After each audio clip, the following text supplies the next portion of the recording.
the early juggernaut in my career was Microsoft, and the late juggernaut in my career is Bitcoin.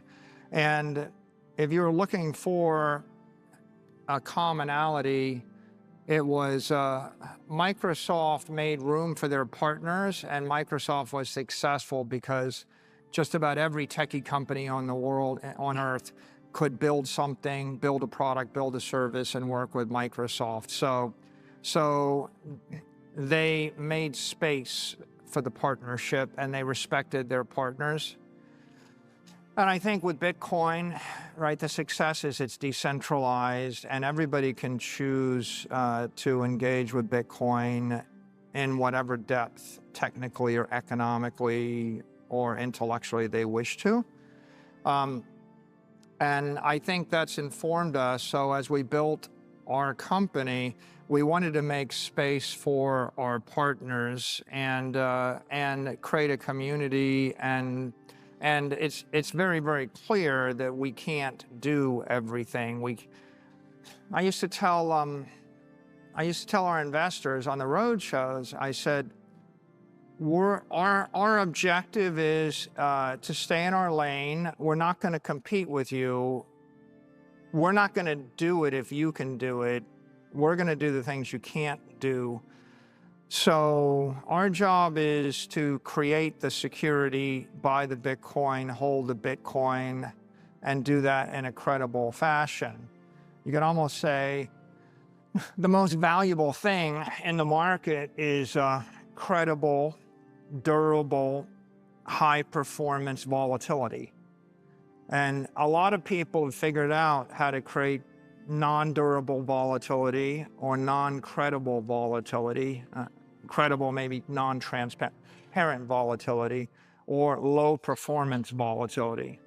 But creating high-performance, transparent, credible volatility is what makes us a success.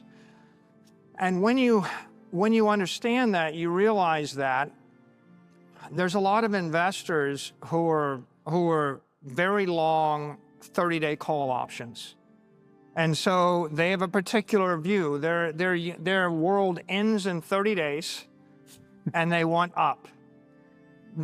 They're constituents of ours. There's another set of investors that are very short 30 days.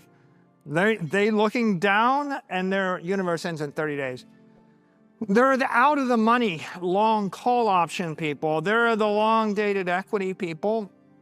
There are convertible arbitrageurs, and on any given day, they're either buying our stock hard or they're selling our stock hard, but we're in business with them. There are big people that hate Bitcoin, and whenever something bad happens, they want to put a short on it. They short us. And let me tell you, if you gave me a choice, would I rather have them short my stock or short somebody else's stock when they're mad at Bitcoin? The answer is I'd rather have them short my stock. I never want them to lose faith in the fact that I am double long, and I want them to think that they got a 2-for-1 short. So you got all these people out there in the community, and there's someone that needs to be told why it's a good idea to short our stock when you're hating on Bitcoin. And there's someone else that needs to understand how to sell volatility, and somebody else wants to buy the volatility. And you have the long equity investors, and then you have preferred, and you have convertible bond investors, and then you've got the options traders, and you can never forget, for everybody, you read a lot about on X about people trading options. For them to trade the options, someone at Susquehanna or someone has to create that market. So there's a market maker creating that. And it turns out that, you know, there are incredibly powerful forces in the market. They're all doing their job, and they're very good at it. Right? Like, you want to know how good they are at it? Just take a stock ticker out, take a Bloomberg or take a TradingView or anything, and then put on your screen Bitcoin, IBIT, MSTR, and track it minute by minute, second by second, and watch the correlation and ask yourself the question, who's making all those things hop? Like in synchronicity amplified in a certain way. And I think that the point really is, you think you know the investor, you don't know you think you understand how the market works. You don't, right? The point at which you understand when you realize you don't understand. Like the market's much bigger than any of us. And so the takeaway from that is humility, right?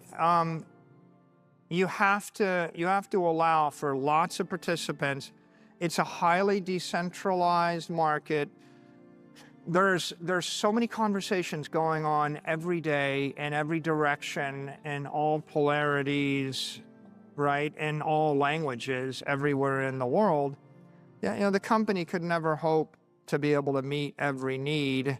And, you know, our bias, Fong and I, our bias is naturally going to be long the equity, you know, with a secondary objective of making sure all of the credit instruments are fairly valued, right? That's how we think. Fair to the credit counterparties, but our job is to make MSTR go to the moon.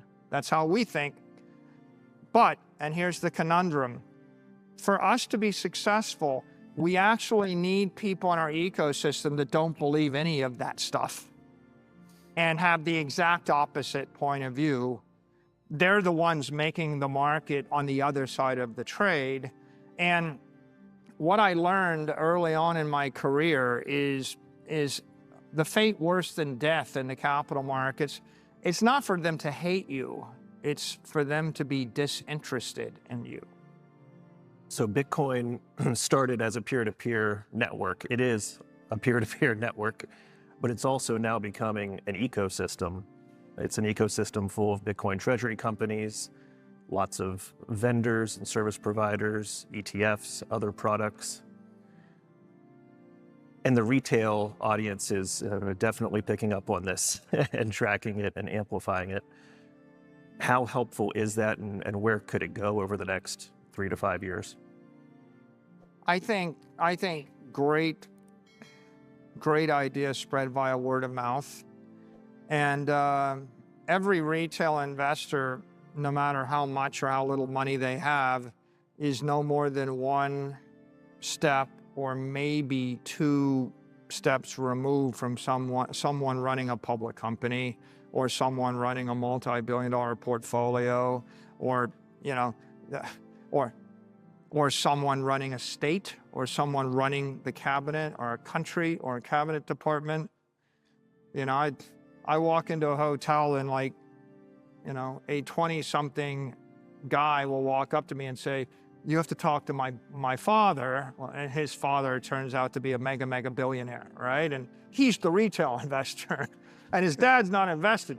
But I have to tell you that all these retail investors, they're all indirectly or directly driving our culture, and of course, all it takes is maybe 2 iterations before you've gone from insignificant to being 20% of the market. And then once you're 20%, it's unstoppable. The entire world flips.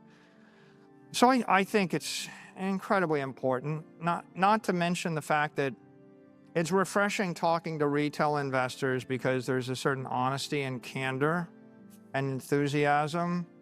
So I guess ask, and they bring out your best performance. Take any rock star and ask them, would you rather play to a music festival full of 20-somethings, you know, a third of which are jobless? Or would you rather play in a nice, elegant tent of a billionaire at his charity ball for 300 of his rich, elite friends? And the answer is, they would do that one for free. And this one, you have to pay them quadruple. And they come in and they get off the stage, right? And so I think we do it for the people, the masses, right?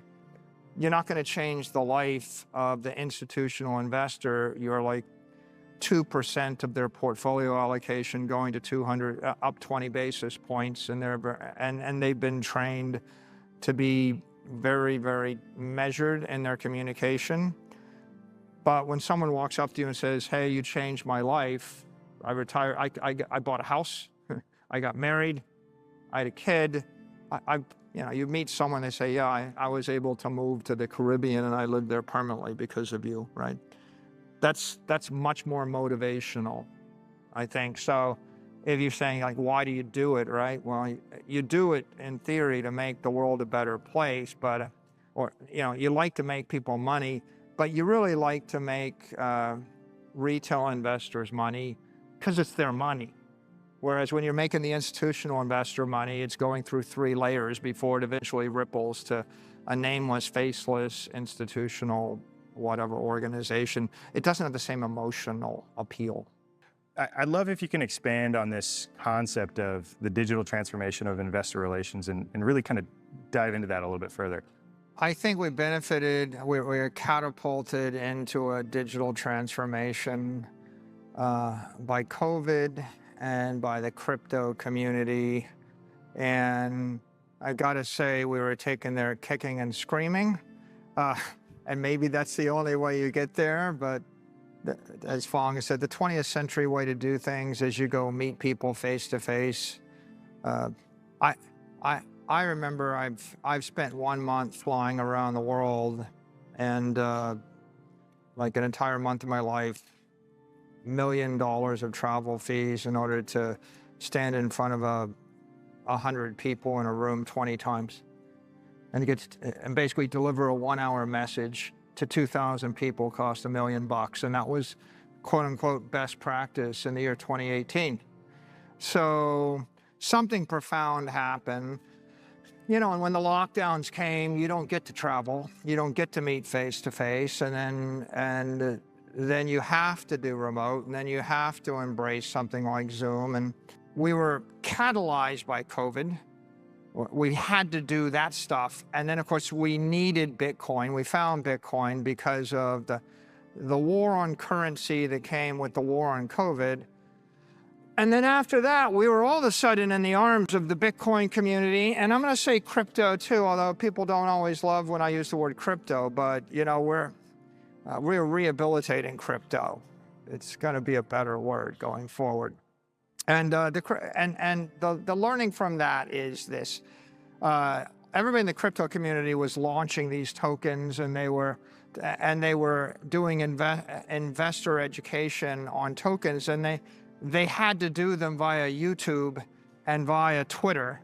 And so when I got involved with Bitcoin, I saw all these YouTube podcasts, and you would see all the Bitcoin podcasts, but you see every kind of podcast. And then you started seeing all these crypto influencers, and they're reporting on, their favorite crypto token, just like it's CNBC in real time. And, some of them have 500,000 followers or more. So I started looking at what they were doing, and then we realized that you have to go do podcasts. And, we started doing some of these podcasts, and we started posting. I remember when I started posting, I was very clumsy. Everybody, when they first discover when they first discovered Twitter, used to be before it was X, everybody's very clumsy and you do silly, stupid things. And I watch all the newbies come into space and they don't tweet well, and I cringe, and I'm like, don't do it that way. And I remember Samson Mao, if anybody knows Samson Mao, great Bitcoin maximalist, he took me under his wing when I started tweeting, and he goes, Mike, you posted this, there's no social preview. And I'm like, well, Samson, what's a social preview? There's no image showing up on your URL. And I'm like, an image on the URL? He says it's an ugly string of letters. So I got on the phone to my marketing people, like, what's a social preview? Put a social preview on the URL. And so when we got into it, we just started getting educated by the community. This is how you share. This is how you post. Like I even sit with executives today, and I'll say, okay, first you're going to go on CNBC. Then you're not going to not tell anybody. You're going to go on CNBC. You're not going to wait 2 days and post an ugly URL that links to a partial extract of you on CNBC. You're going to go on CNBC. You're going to get your talking points right. You're going to extract a video. You're going to put in an MP4 file. You're going to upload the MP4 file. You're going to write this, right? You're going to post that, right? That's going to be seen by 10 or 20 times as many people as saw you on CNBC. And if they agree with what you said, they're going to grab the handle and they're going to message it to their boss or investor or board of director or whatever best friend and say, you got to check this out. I think I went from, I was never on YouTube, I was never on television, I didn't think to post, to stumbling around and making all the rookie mistakes, to starting to learn a bit, and then realizing that the real power is articulate your message, make it easy to consume, put it in different formats. Some people want 30 seconds, some people want 5 minutes, some people want 20 minutes, some people want an hour. And whatever it is, give them the handle, because what will happen is 9 months from now, they'll want to send it to 97 people. And if they can do that in a couple of seconds, your message will spread virally. And don't make it hard, make it easy.